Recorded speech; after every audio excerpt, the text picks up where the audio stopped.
All right, we're live, and my name's Jennifer Dunn, and this is Kristen Bingaman. She's my special guest today.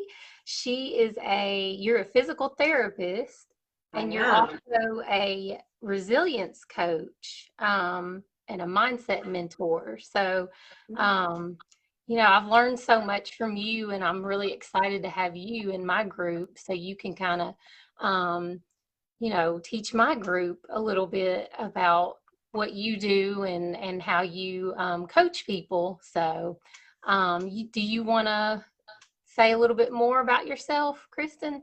Sure, absolutely. I'd be happy to introduce myself. Thanks for that. And thanks for having me. It's really exciting to be in other people's groups and getting a chance to chat with new audiences. So, as Jennifer said, my name is Kristen.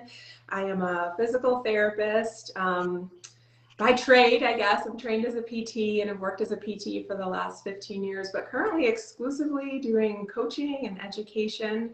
And like Jennifer said, I really enjoy coaching around resilience and mindset. And we thought that this would be a great topic today because the holidays tend to be a time it's particularly stressful for people. And so this idea of, how can we be our best selves and kind of stay in tune with what matters even during the craziness of the season. So I'm happy to be here and to kind of dive into this topic a little bit more today.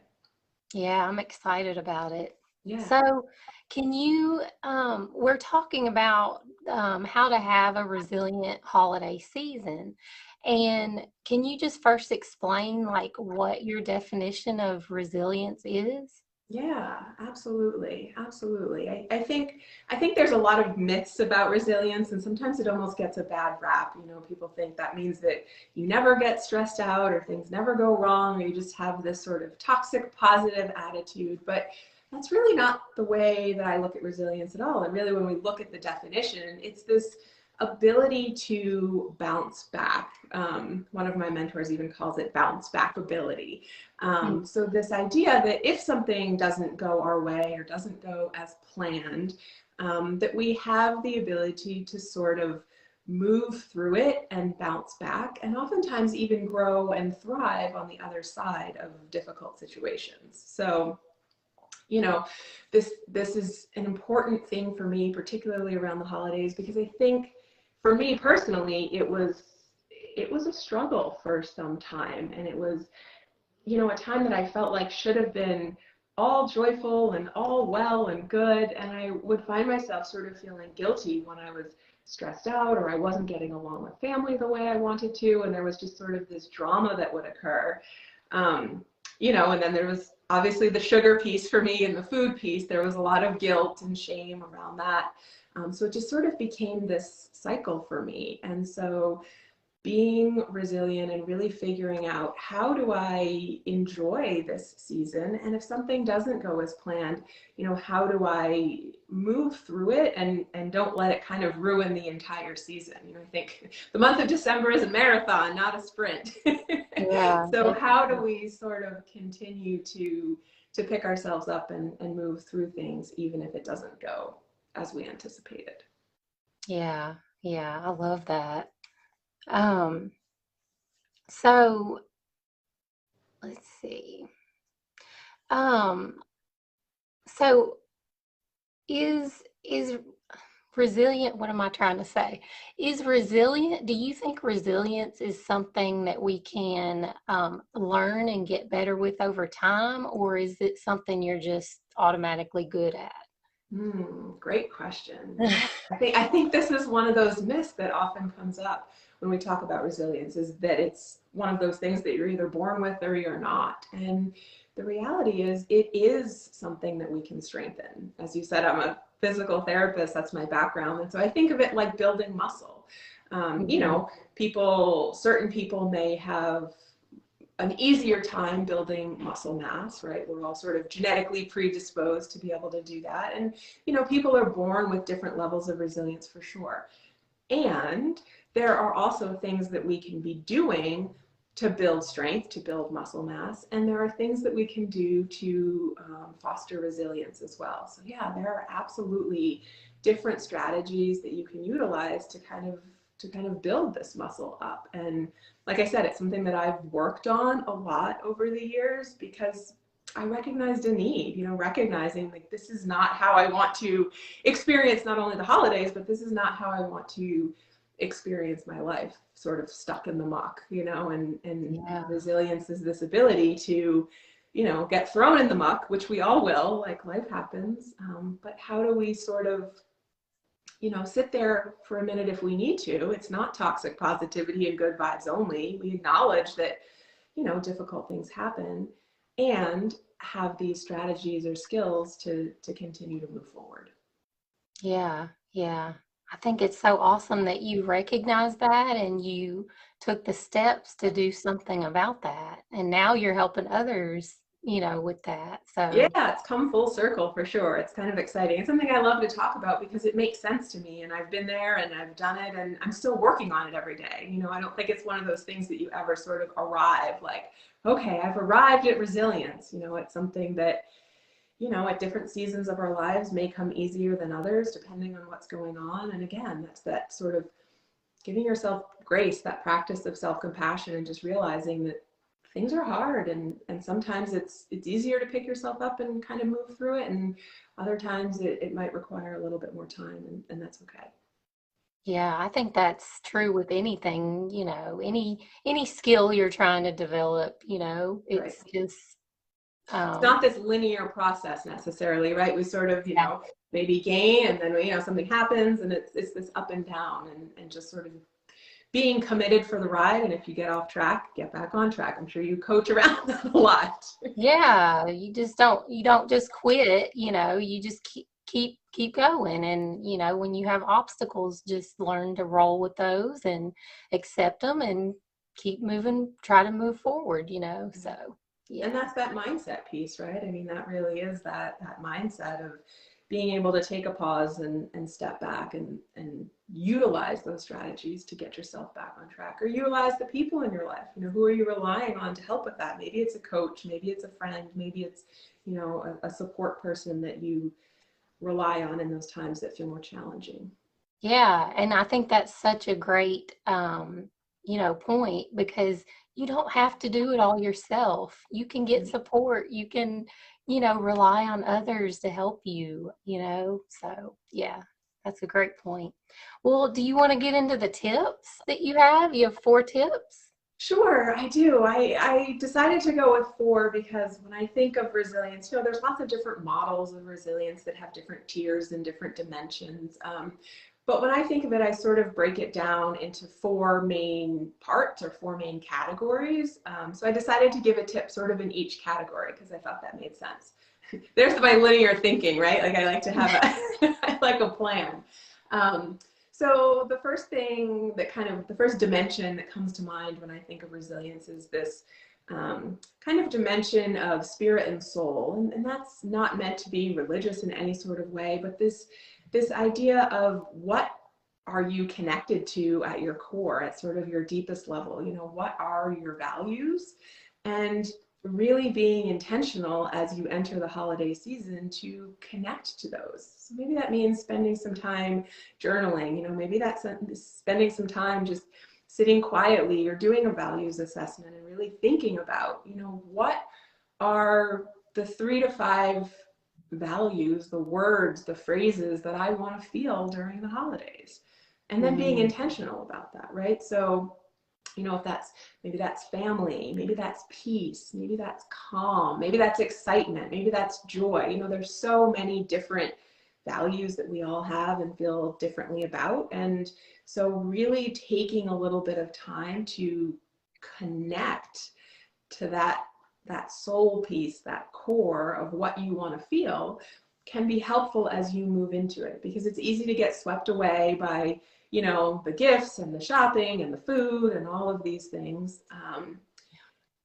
And when we get disconnected from those core values, I think that's when we tend to get stuck in the muck, because then we're worried about, what did we give somebody for a gift? The meal didn't come out exactly as we had planned, and so it's we tend to get off track. So connecting Mm. to those core values that you want to take with you into the season would be my first tip. And I love a good values assessment. I think it's something that, doing it intermittently can really help you to stay connected to that.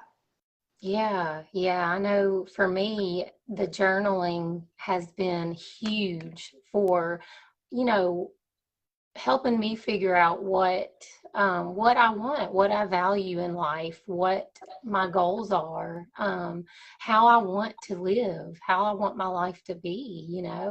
That's been huge for me. And I never valued that before, but yeah, I've done it the past few years and it's just been, my life has changed so much, I think, from just doing Yeah, that. So yeah, yeah, absolutely. I Having a love plan that that tip. feels connected. I mean, going into it with a plan then Mhm. helps when we come into sort of the next couple of tips. If you have a plan about what you're trying to sort of bring forth, it's then easier to do the next couple of tips, if that makes sense. Got to know Yeah. what we're going for before we can create it, right? Exactly. So what is the second tip?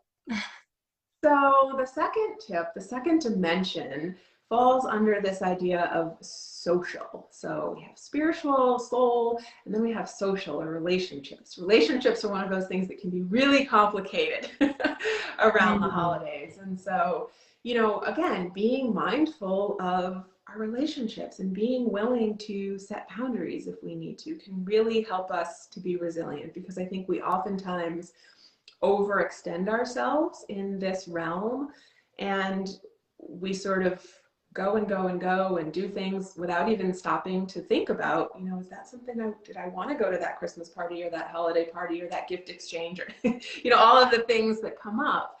And so again, if you have those values and that plan about how you want things to look, it's a lot easier to then put into action, setting a boundary.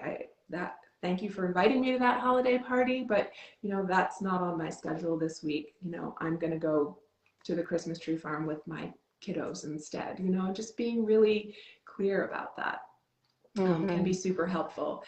And then also just having fun. We really, I think, underestimate the benefit and the value of just joy and laughter and fun during the holidays. We get so bogged down with the to-do list and making sure that everything's perfect and the food is cooked and the shopping and all of the things that we sort of miss like Yeah. the whole point sometimes. Yep. Yep. I think that's so important. And like one thing, that I always make a point to do, I've made certain traditions with my kids since I've had kids. Every year, we build gingerbread houses, we make Christmas cookies together, we decorate the tree together because I think that's part of incorporating the fun into the holidays, and it's not all just let's buy the perfect gifts and let's have the perfect meal and all this. I think, you know, having those fun activities that you can enjoy with the people that you love is so important, and to make time for that. Yeah, Um, absolutely.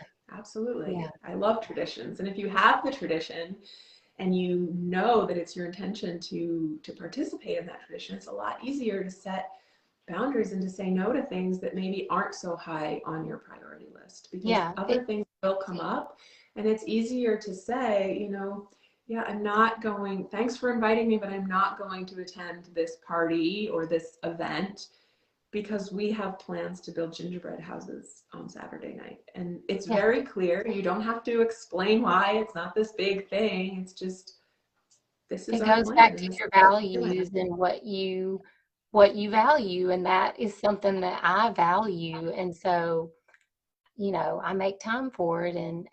and that's um something else that you said, say no. Like I tell a lot of my clients, like, because a lot of them are yes people and they just feel like they can't say no. They have to say yes. And I'm always, I've done videos about that. You don't have to say yes to everything. check in with yourself and see if that's something that you feel like you want to do or you should do. You don't have to do it all. You don't have to agree to do everything, you know. So just because you're asked doesn't mean you have to do it. And I think that's really hard for people, you know. Yeah, So, absolutely. Absolutely. And particularly, I think, for me, after having my daughter, it just escalates the number of things that I could be doing. There's school parties and there's the PTA and they're doing craft fairs and all of these things. And, I think at first it wasn't good enough to just show up and participate. I felt like I had to make the craft by hand and mm, send in the homemade cookies and the homemade, and then I realized that's not my thing. yeah. That doesn't bring me joy. That's not my strength. And so being okay with, maybe supporting that event, but not having to be the one to plan it or to create all of the stuff for it. And that's okay. Just being aware of, those strengths for yourself and knowing that, I have other strengths and other gifts that I can offer, but that's not it. And that's okay. Definitely, definitely. Yeah. Okay, so what's your third tip? Let's see. So now we're to the physical realm. So let's talk about this physical dimension of resilience, right? Because if we just don't feel well physically, it's really hard to bounce back. So if we're overtired and we're stressed out and we've, eaten nothing but sugar for a week straight, when something goes wrong, it's really hard to bounce back. Yeah. And so I think this sort of physical realm is, how are you caring for your physical body during this time? And I'm going to leave the food and drink part to you. I know that's your deal and that's what you work with people around is, how do we manage that? Because we know that's a huge thing during the holidays. But your physical body goes beyond more than food and drink. My background is in movement and physical activity. So, we're not restricting anything, even if we say I'm not going to restrict anything. But again, it comes back to those values. For me, that's getting some form of movement every day, even though it's busy and it's crazy and whatever. For me, that's specifically, I like to do that outside.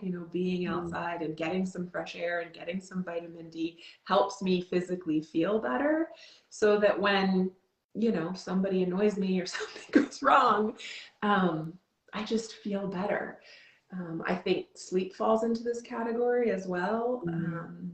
Again, when I'm not sleeping well or I'm not resting, then it's really hard to bounce back. Things hit you a lot harder.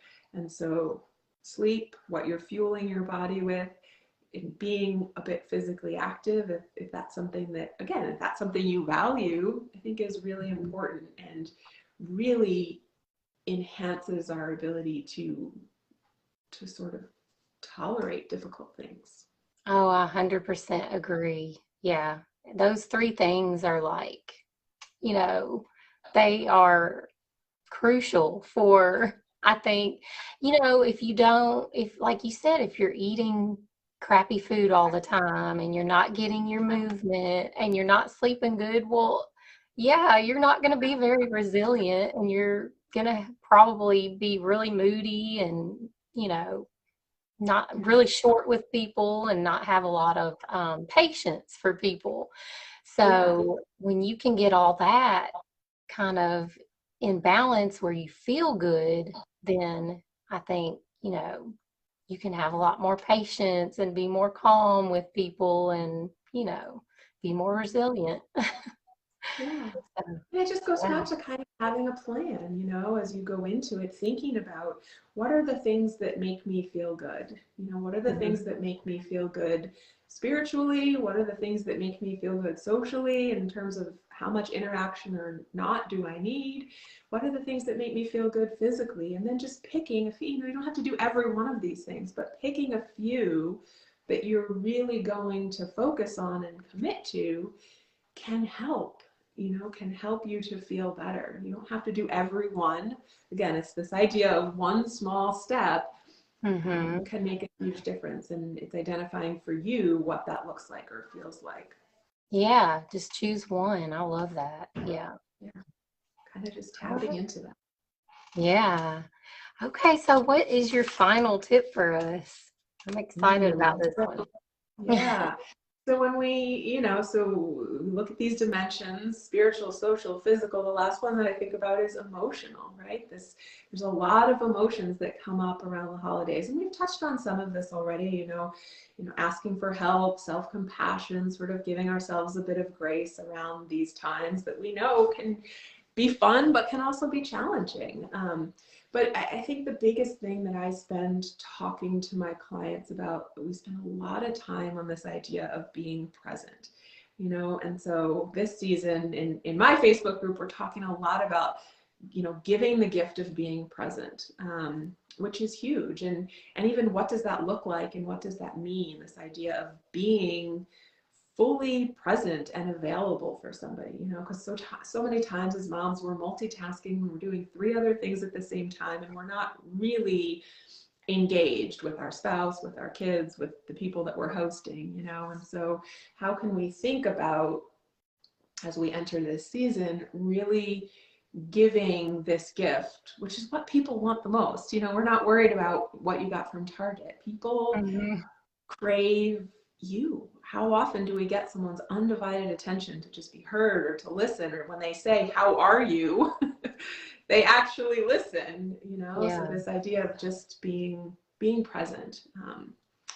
A lot of our stress comes from sort of ruminating about things that have already happened, so you worry that you didn't say the right thing at the last event, or, what you ate yesterday. These are the things that keep us up at night and keep us worried and stressed, or we're worried about what's going to happen tomorrow at the next party or the next thing, or do the kids have the right clothes, or whatever it is. And so if we can be in the here and the now and sort of let go of ruminating on the past, worrying about the future, that's when we can really connect to that joy, to that soul piece of the holiday season. Yeah. Yeah. I love that. So, do you want to tell everybody about what you're doing to stay present and Sure. do Yeah. you I mean, offer that to others?